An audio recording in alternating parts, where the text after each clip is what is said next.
Oke, berikutnya kita akan coba membahas soal nomor 6 di sini. Arti dari kode berikut.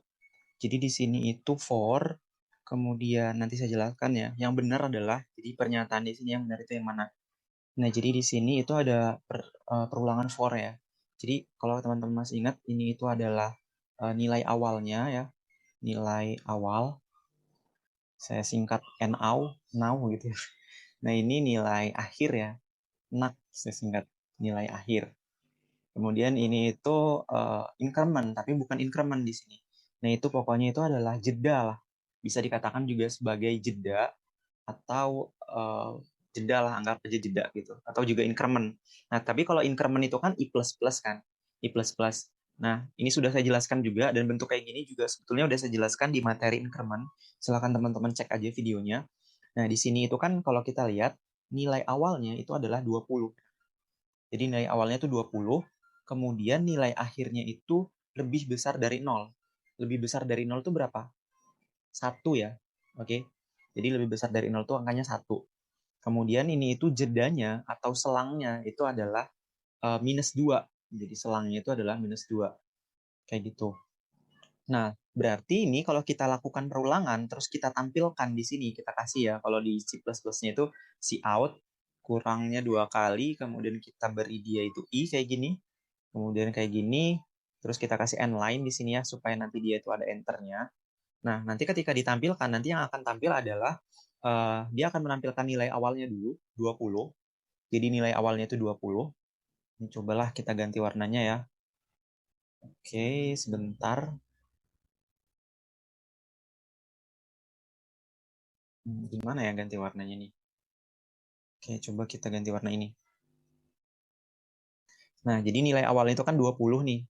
Dia akan menampilkan nilai awalnya 20, kemudian 20 ini dikurang dengan 2. Karena di sini jedanya itu atau selangnya itu adalah -2. Jadi 20 dikurang 2 hasilnya berapa? 18.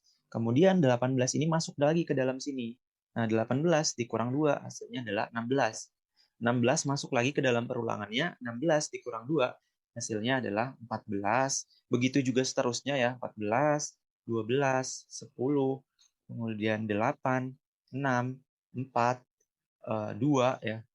Jadi di sini tuh kalau kita lihat ada berapa kali nih? 1, 2, 3, 4, 5, 6, 7, 8, 9, 10. Jadi ada 10 kali ya dia berulang.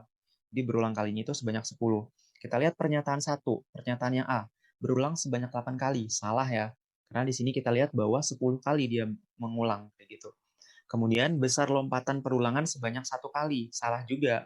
Karena di sini besar lompatan perulangannya adalah sebesar di sini -2 ya. Jadi ini besar lompatannya atau jedanya gitu, -2. Jadi ini salah. Kemudian di sini berulang sebanyak 20 kali. Salah juga ya, karena di sini tuh totalnya itu sebanyak 10 kali. Kemudian yang D di sini perulangan dari 0 sampai 20. Salah juga gitu, karena di sini dia itu perulangannya mulai dari 20 sampai dengan angka 2 gitu. Angka 2. Kayak gitu. Kemudian di sini yang E itu berulang dari 20 sampai 0. Nah, ini juga sebetulnya kurang tepat sih menurut saya. Karena dia itu kan nggak di sini tuh nggak sama dengan gitu. Nggak sama dengan 0. Jadi ini sebetulnya kurang tepat gitu. Harusnya di sini itu sampai 2 gitu. Nah, tapi ya karena kita di sini itu diminta pernyataan yang benar yang mana, yang menurut saya itu hampir mendekati benar itu adalah yang E. Itu harusnya berulang dari 20 sampai dengan lebih besar dari 0 harusnya kayak gitu. Kayak mungkin itu aja ya pembahasan kita di soal nomor 6. Kalau teman-teman masih bingung atau punya pertanyaan, silakan teman-teman tulis di kolom komentar. Oke, teman-teman yang belum subscribe, silakan teman-teman subscribe ya, supaya teman-teman bisa mendapatkan updatean untuk soal-soal berikutnya. Terus juga teman-teman yang belum daftar beasiswa di coding dan bank DBS, di situ tuh silakan teman-teman daftar, linknya sudah saya taruh di kolom komentar ya, supaya teman-teman bisa belajar bareng juga. Kalau teman-teman bingung bisa juga tanyakan ke saya. Saya tutup videonya. Wassalamualaikum warahmatullahi wabarakatuh.